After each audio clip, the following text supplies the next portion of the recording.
Well, we are talking green on this beautiful spring morning. Not all those lovely sprouting plants. No, we're talking about the kind of green that might be tucked in your wallet. Yeah, now with spring cleaning on the mind, it's a great time to check in on the health of those finances. So to help you keep that money tree growing this spring, we have Samantha Pahlow, Executive Vice President of Ferguson Wellman Capital Management. Always great to see you. Appreciate your time. You too. Thanks for having me. Yeah, thanks for being here. Okay, April is National Financial Literacy Month, so not only are we spring cleaning, it's also timely in that regard. What are we looking for? What are some of the tools that we need to keep in mind as we just, tighten things up once again?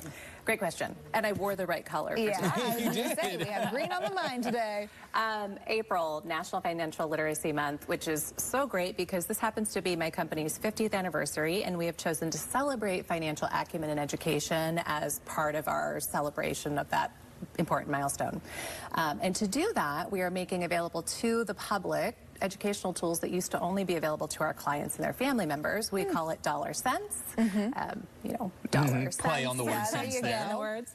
And it's a series of micro-learning videos that cover things like basic finances, cash flow, budgeting, net worth statement, credit, all the sort of foundational knowledge you need to have a strong comfort with finance, including investing. So anyone who wants to participate can go to our website. It's fergusonwellman.com/$cents. You just sign up with an email. It's free. A lot of fun. We're hoping that people benefit from that education. Yeah, that's Absolutely. great. I think education can be at the top of the list as it comes to spring cleaning. Just learning more about what you need to get a handle on. With that in mind, Samantha, what would you say are maybe some of the top priorities if someone's like, I got to clean this up, I got to get things in order this year? So I think that spring cleaning, like we go through our garages and our closets, you can do the same thing with your financial house.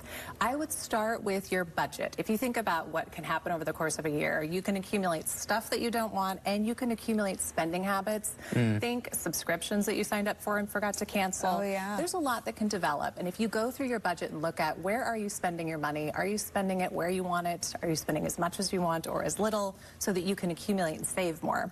Also, make sure that you're putting a net worth statement together. This is a personal balance sheet. It's a look at everything you own, less everything you owe. So at the end of the day, what are you really worth? That's a great way to measure over time how you're building wealth and how you're progressing towards your own financial goals. So are these the kinds of skills that you can learn by doing that program at the dollar cent? So if you need a little bit of a walkthrough or just that moment, that's where you can learn those things. That's exactly right. One of our videos even talks about how to build a net worth statement and includes an activity sheet to help you do that on your own. Oh, interesting. Super helpful. It is nice sometimes to kind of take a look at the whole pie. I know I try to have automatic deductions going into savings accounts, so I don't even know that money is there before I can spend it. But sometimes that leads me feeling like, ooh, a little stressed. Am I doing enough? And it's nice to look at the big picture sometimes. And that's a great tip, the automatic savings. Right. Yes. Well, yeah, I was going to say, I don't even want to know that it's in my account. It's not an option. So why is it important, though, to really understand your net worth and how your wealth might be tracking over time? So your net worth, it will grow with your investments, but also as you're saving money. So we have a saying around our office, it's not just what you make, it's also what you keep. And each of us needs to build wealth to help us when we get to retirement. And the net worth it's essentially a measurement. I would do it at least once a year, and it's really not that hard to do, I promise. Go check out our video and give it a try. But you can see that growing and building over time and have more confidence that you are making the right choices. Yeah, that's great. What are any last minute thoughts for Financial Literacy Month? What else do you want people to know? I would just say, do your own financial spring cleaning, go out, take a look at our videos, but also find a way to pay it forward. Let other people know about financial acumen. Encourage them to take ownership of their own financial spring cleaning.